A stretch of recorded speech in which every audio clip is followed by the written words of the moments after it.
Apa itu server? Oke, halo semuanya. Pernah nggak sih Anda kepikiran apa yang sebenarnya terjadi di balik layar pas kita lagi browsing, kirim email, atau main game online? Nah, semua itu bisa terjadi berkat pahlawan tanpa tanda jasa di dunia digital, yaitu server. Biar gampang, kita mulai dari sebuah skenario yang pasti sering Anda alami. Bayangin deh, Anda lagi lihat-lihat toko online, nemu barang yang pas banget, dan langsung klik tombol pesan sekarang. Kliknya sih emang cepet banget, rasanya instan. Tapi di balik itu semua, ada sebuah proses rumit yang baru aja dimulai. Jadi, apa sih yang sebenarnya terjadi di sisi lain dari klik itu? Nah, jawabannya itu ada di sebuah server. Gampangnya gini, server itu adalah komputer super canggih yang tugas utamanya cuma satu, melayani data ke komputer lain, kayak laptop atau HP Anda, yang kita sebut klien. Biar gampang ngebayanginnya, anggap aja server itu kayak pelayan digital pribadi Anda yang super efisien. Hubungan antara gadget kita sama server ini paling pas dijelasin pakai yang namanya model client server. Yuk kita pakai lagi analogi restoran tadi buat mecah-mecah konsepnya. Jadi di satu sisi ada klien, yaitu kita, pengunjungnya yang pakai HP atau laptop buat minta sesuatu. Terus di sisi lain ada server, si pelayan yang sigap. Tugasnya yaitu nerima pesanan dan ngasih apa yang kita minta, contohnya nampilin halaman web. Interaksi ini sebenarnya simple banget, cuma 3 langkah aja. Namanya siklus permintaan, respons. Pertama, Anda pesan makanan, pas HP Anda ngirim permintaan. Kedua, si pelayan alias servernya langsung ke dapur buat proses pesanan itu. Dan terakhir, makanan datang, pas server ngirim balik datanya ke gadget Anda. Gampang kan? Oke, sekarang yuk kita bedah lebih dalam lagi. Kita bakal ngintip ke dapur digitalnya buat lihat apa sih yang bikin server ini bisa kerja cepet banget dan efisien. Setiap dapur yang hebat itu kan butuh kepala koki ya. Nah, di server, peran itu dipegang sama prosesor atau CPU. Ini tuh otaknya semua operasi. Bayangin deh, dia nggak ngurusin satu pesanan, tapi ribuan permintaan tiap detiknya. CPU inilah yang mastiin setiap permintaan diproses dengan benar dan efisien, nggak ada yang ketuker.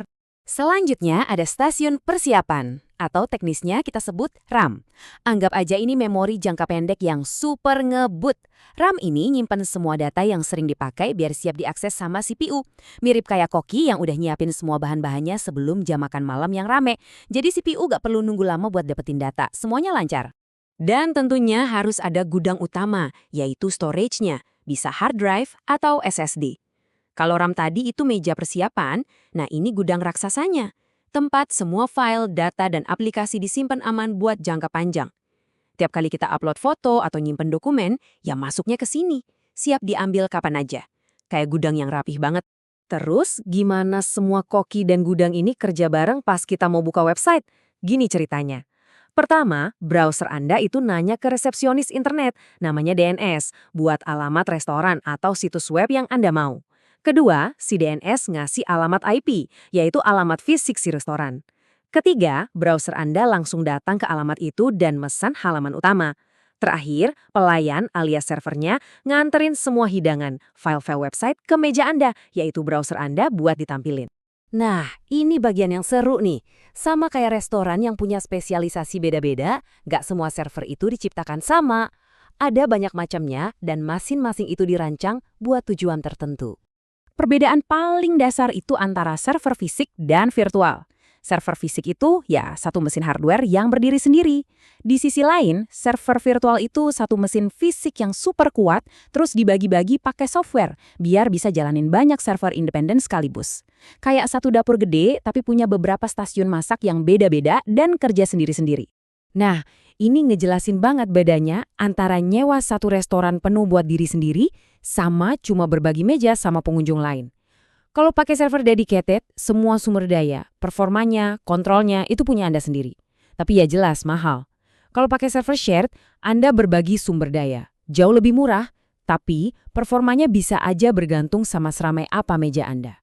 Kalau pengguna lain lagi pesan banyak, layanan buat Anda mungkin jadi sedikit lebih lambat. Oke, jadi intinya adalah kenapa kita harus peduli sama semua ini? Kita harus peduli karena server adalah tulang punggung dari hampir semua hal yang kita lakuin secara online.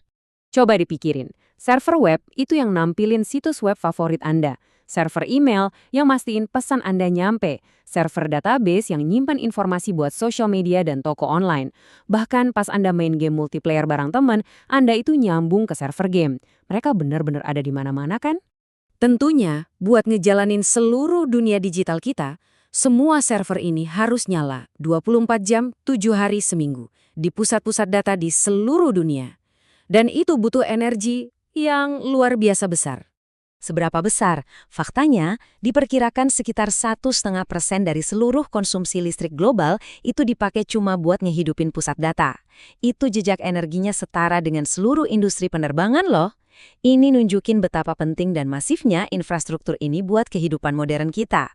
Jadi, saat kita selesai ngebahas ini, ingat ya, setiap klik, setiap email, dan setiap video yang kita tonton itu terhubung ke salah satu dari jutaan pelayan digital yang kerja tanpa kenal lelah ini. Mereka adalah fondasi dunia kita saat ini. Pertanyaannya sekarang adalah, apa ya yang bakal kita bangun di atas fondasi ini selanjutnya?